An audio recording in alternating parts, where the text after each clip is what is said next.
দিনান্তৰ ৰং আৰু বুদ্ধৰ হাঁহি গল্প সংকলনৰ ৰচয়িতা জুৰি দেৱী ফুকনে ভিন্ন সাহিত্য কৰ্মৰে অসমীয়া সাহিত্যলৈ নিজৰ অৱদান আগবঢ়াই আহিছে। আমাৰ অনুৰোধ মৰ্মে গল্পকাৰ জুৰি দেৱী ফুকনে আজিৰ চৰাৰ বাবে যুগুতাই পঠিয়াইছে এটি চুটি গল্প। শিৰোনাম পুষ্পকন্যাৰ সপোন। আহকচোন গল্পটিৰ ৰসাস্বাদন কৰোঁ।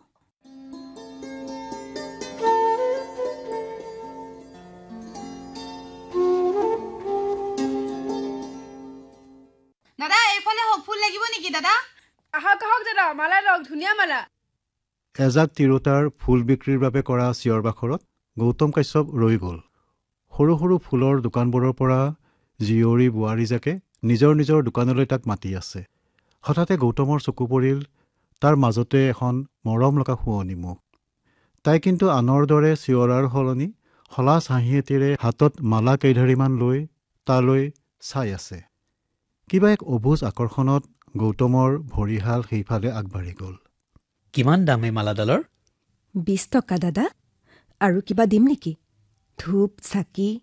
দিয়া দিয়া, দৰকাৰী বস্তু আটাইকে বদাই দিয়া। ছোৱালীজনীয়ে কাঁহী এখনত আটাইবোৰ বস্তু যতনাই আগবঢ়াই দিলে।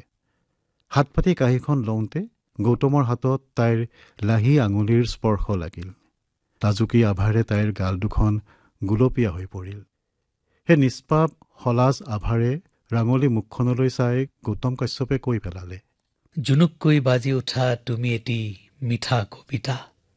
দাদা, আপুনি বাৰু কবিতা লিখে নেকি? তুমি কবিতা পঢ়া নেকি? হয়, পঢ়োঁ। আপুনি বাৰু কবি গৌতম কাশ্যপ নেকি? গৌতম আচৰিত হৈছিল সামান্য ফুল বেচা ছোৱালীজনীয়ে তাক চিনি পোৱা দেখি।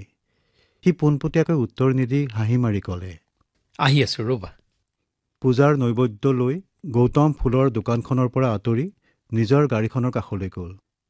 তাতে মাক, বায়েক আৰু সৰু ভাগিনীয়েকজনী ৰৈ আছিল। আটাইয়ে একেলগে বশিষ্ঠাশ্ৰমৰ মন্দিৰত প্ৰৱেশ কৰিলে। সন্ধ্যা ললিতা কান্তাৰ সংগমস্থলীৰ বশিষ্ঠ মুনিৰ এই মনোৰম আশ্ৰমখনিয়ে যুগে যুগে মানুহক আকৰ্ষণ কৰি আহিছে। অৰণ্যৰ নিৰ্জনতা ভাঙি শিলনিৰ বুকুফালি বৈ অহা নিজৰাৰ কুলু কুলু ধ্বনিৰে মুখৰিত এই আশ্ৰমতে এজাক নাৰীয়ে ফুলৰ পহাৰ মেলি পৰিয়াল একোটি চলায়। তাৰ মাজতে আজি কিছু বছৰ ধৰি আছে নন্দিনী বৰ্মন, নলবাৰীৰ ছোৱালী। দেউতাক মাকৰ আদৰৰ দুলালী নন্দিনীৰ সপোন আছিল এজনী লেখিকা হোৱাৰ। সৰুৰে পৰাই কিতাপৰ পোক আছিল তাই। য'তে কিতাপ পায় তাৰ পৰাই আনি পঢ়ে। দুচকুত বয়সে সানি দিয়া সুন্দৰ সপোনৰ ৰাগীত তাই মাতাল হয়। স্কুল কলেজৰ বহীৰ পাতে পাতে শব্দৰ জুনুকাই লহৰ তুলিছে। কিন্তু সেই শব্দৰ ৰুণুজুনু ধ্বনিয়ে পূৰ্ণতা লাভ কৰিব নোৱাৰিলে। নন্দিনী BA দ্বিতীয় বাৰ্ষিকত পঢ়ি থাকোঁতে দেউতাকৰ বেমাৰ হ'ল। গুৱাহাটীৰ বি বৰুৱা কেঞ্চাৰ হস্পিটেললৈ কেইবাবাৰো অহা যোৱা কৰি কেইবাটাও কেম'থেৰাপি লৈ অস্থি চৰ্মসাৰ দেখাটোৰে কেইমাহমান ঘৰত শয্যাশায়ী হৈ এই পৃথিৱীৰ পৰা বিদায় ল'লে। 6 মাহৰ পাছত মাকজনীয়ে মূৰটো আচন্দাই কৰিছে বুলিয়েই সি ফলীয়া হ'ল। ৰৈ গ'ল নন্দিনী আৰু তাইৰ ককায়েক অমৃত। অমৃতে খেতি খোলা ঘৰ দুৱাৰলৈ মন কাণ নিদি ঘূৰি ফুৰি এদিন গাঁৱৰে ছোৱালী এজনীক চপাই ল'লে। ঘৰখনত এনেয়ে খোৱা পিন্ধাৰ অভাৱ, তাতে আৰু এটা প্ৰাণী বাঢ়িল। স্বাভাৱিকতে অশান্তি বাঢ়িল নন্দিনীহঁতৰ সংসাৰখনত। তাই কলেজ এৰিবলৈ বাধ্য হ'ল। বশিষ্ঠত থকা মাহীয়েকেই তাইক লৈ আহিল। মাহীয়েকৰ সংসাৰত সহায় হওক বুলি তাই এই ফুলৰ দোকানখন দি বহিছে। দোকানত বহিও তাই দুই এখন কিতাপ পঢ়ি থাকে। তাকে দেখি ওচৰৰ অন্য তিৰোতামুখাই কয়, কি নন্দিনী, পৰীক্ষা দিবি নেকি? নহয় অ' বাই, এইখন কবিতাৰ কিতাপহে। বাহ, তই কবিতাও পঢ়? আমি হ'লে একলা একো বুজবাই নৰো। নন্দিনীয়ে মিচিকাই হাঁহে মাত্ৰ। কম বয়সীয়া বোৱাৰী দুজনীমানে আকৌ এই কথাটো সমালোচনা কৰে। বুইছা মনৰ মাক, এই নন্দিনীজনীয়ে যে অলপ বেছি দেখায়। হয় দিয়া, তাইহে কিবা কলেজত পঢ়িছিল নে? আমিও মেট্ৰিক পাছ কৰি কলেজলৈ গৈছিলোঁ। পিছে এই মুনুৰ বাপেকটোৱে পলুৱাই আনিলে নহয়। পঢ়া শুনা নহ'ল আৰু। কবিতা পঢ়াই নহয়, তাই বোলে কবিতা লিখিবও পাৰে। হেৰ, ফুল বেচা তিৰিয়ে কবিতাই লিখক বা গল্পই লিখক, কোনো ডাক্তৰ প্ৰফেচাৰে বিয়া কৰাবলৈ নাহে দে। এই সমালোচনাৰ কিছু অংশ নন্দিনীৰ কাণতো পৰেগৈ। কিছু কথা আকৌ নন্দিনীক ভালপোৱা দুই এজনীও লগাই গৈ নন্দিনীয়ে সকলো কথা সহি সামৰি থাকে। কেইটকা হ'ল? 120 টকা হ'ল দাদা। আপুনি 100 টকা দিলেই হ'ব। কমাই ল'লা যে? আপুনি মোৰ প্ৰিয় কবি, সেয়ে। হয় নেকি? তুমিও কবিতা লিখা নেকি? আমাৰনো কি লেখা আৰু, মন গ'লে কিবা কিবি লেখো। আপুনি চাই দিবনে? ঠিক আছে, মই এদিন আহিম। তুমি ঠিক ঠাক কৰি থবাচোন বাৰু। গৌতম কাশ্যপে বশিষ্ঠাশ্ৰম এৰি গুচি গ'ল। নন্দিনীৰ হৃদয় সেইদিনা থৌ কিবা থৌ। তাইৰ প্ৰিয় কবিজন আজি তাইৰ সন্মুখতে ওলালহি। তাইক দেখি এষাৰি কবিতাও গাই দিলে। নিশা নন্দিনীয়ে বিচনাত ইকাতি সিকাতি কৰি কটালে। কবিৰ স্পৰ্শ লগা হাতৰ আঙুলিকেইটা এবাৰ চুই চালে। তাইৰ সমগ্ৰ শৰীৰৰ মাজেৰে চেতাৰৰ মৃদু গুঞ্জন বিয়পি গ'ল। হৃদয়তন্ত্ৰীত কবিৰ ওঠৰ পৰা নিগৰি অহা কবিতাফাঁকিয়ে যেন দীপক ৰাগেৰে প্ৰেম বহ্নিহে জ্বলাই তুলিলে। আহ, কি মিঠা সেই শব্দ! জুনুকৈ বাজি উঠা তুমি এটি মিঠা কবিতা।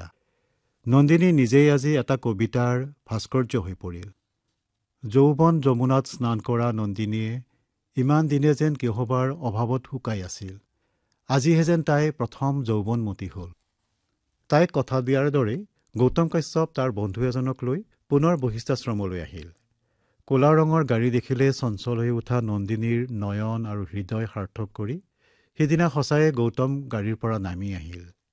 নামিয়ে বন্ধুজনক তাইৰ ফালে আঙুলিয়াই দেখুৱালে।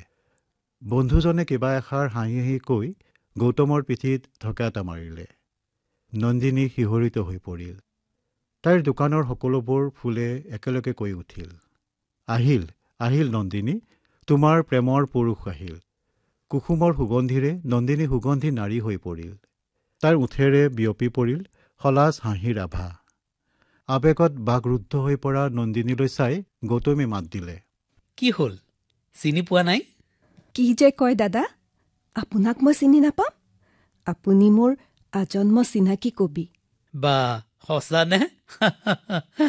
পিছে মোৰ বাবে কবিতা যোগাৰ কৰি থৈছানে নাই? মোৰ লাজ লাগে। আপুনি ইমান প্ৰখ্যাত কবি, মোৰ শব্দৰ ধেমালিবোৰৰ একো মূল্যই নাই দেখোন। আগে চাওঁচোন বাৰু। নন্দিনীয়ে সৰু বহী এখন কবিলৈ আগবঢ়াই দিলে।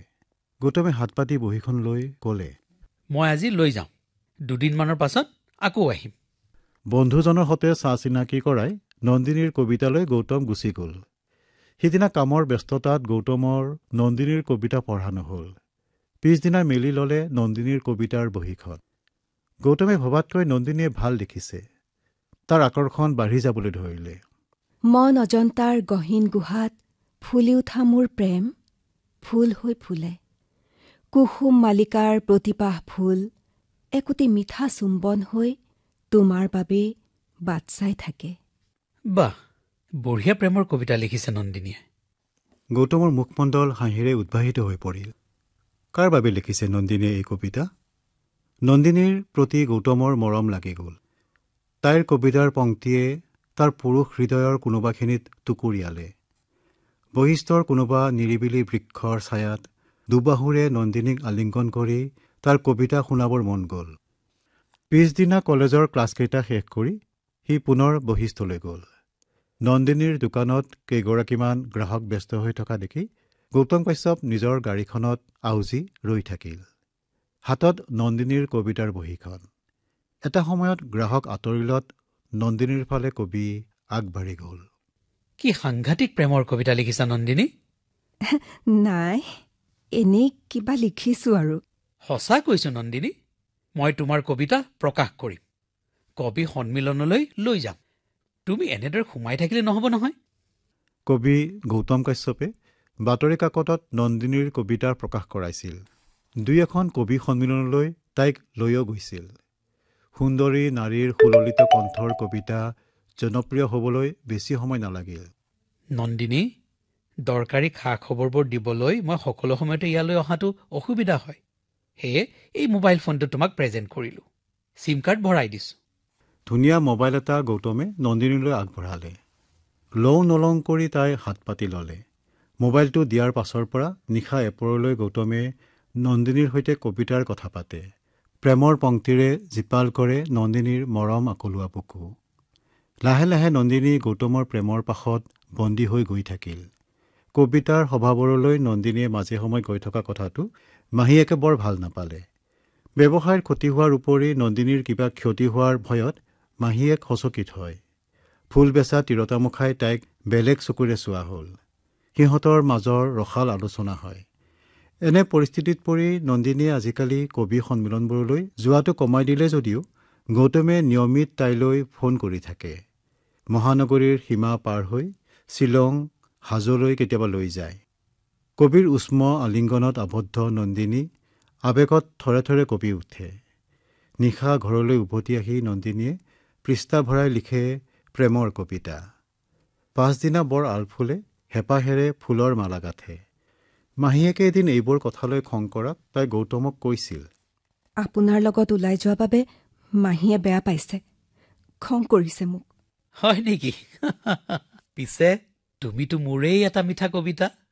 অন্য কিবা কথাৰ অৱতাৰণা কৰাৰ সুবিধা নাপায় নন্দিনীয়ে। মাথো ৰচি যায় সীমাহীন সপোনৰ মায়াজাল। মকৰাই নিজে গুঠা জালত আবদ্ধ হোৱাৰ দৰে তাইও নিজৰ জালত নিজেই আবদ্ধ হৈ গৈ থাকে। ৰাতি ৰাতি কবিতা ৰচে আৰু দিনত ফুলৰ মালা গাঁঠে। কিছুদিন কবিৰ সৈতে সাক্ষাৎ ঘটা নাছিল, মাথো মাজে মাজে টেলিফোনিক বাৰ্তালাপ। নিশা মাহীয়েকে তাইক কৈছিল, নন্দিনী, কাইলৈ অলপ বেছি ফুলৰ যোগাৰ কৰিবিচোন। পুৰোহিতদেৱে অথনি মোক কৈছিল, কাইলৈ মালা বদলি বিয়া এখন আছে। হ'ব দে মাহী। পাছদিনা সৰহকৈ ফুলৰ যোগাৰ কৰি তাই সুন্দৰকৈ দুডাল বৰণমালা গোঠাত ব্যস্ত হৈ গ'ল। অ' বাই, শুনচোন, এইটো দেখোন আমাৰ কবিতা লিখা মানুহটো। আমাৰ নন্দিনীৰ সৈতে যে ওচৰৰ ফুলৰ পোহাৰী এগৰাকীৰ মাত আহি তাইৰ কাণত পৰাত মূৰ তুলি দেখে কেইবাখনো সুসজ্জিত গাড়ীৰ বিবাহযাত্ৰীৰ মাজত গৌতম। ওচৰতে ধুনীয়া গাভৰু এজনীও। ঐ নন্দিনী, সেইটো তোৰ কবি নহয়নে? কিয় নন্দিনী, থৰ লাগিলি যে? আজি দেখোন তোৰ ফালে নাচালেই। নন্দিনীৰ দুচকুৰে নামি আহিছিল দুটি কৰুণ নিজৰাৰ ধাৰ। এই তই কান্দিছ কিয়? অশ্ৰুমতী নন্দিনীৰ ফালে চাই তাইৰ সমবয়সা এগৰাকী ছোৱালীয়ে কৈ উঠিল, যিমানেই নহওক ফুল বেচা তিৰি, আমাৰ ফুলবোৰ ভগৱানক দিবলৈহে ভাল। আমি গুঠা মালাবোৰ দেৱতাৰ গললৈহে। মালা গাঁঠি কাৰোবাক ইচ্ছামতে বৰণ কৰিব নোৱাৰি। বাওনা হৈ চন্দ্ৰলৈ হাত নেমেলিবি। এৰা, এজন প্ৰখ্যাত কবি, এজন কলেজৰ অধ্যাপকক বৰণমালাৰে বৰিবলৈ তাইৰ যোগ্যতাই বাকী। অতদিনে দেখি অহা সপোনটো ভাঙি গৈছিল। তাইৰ এটাই চিনাকি, তাই ফুল বেচাতিৰি।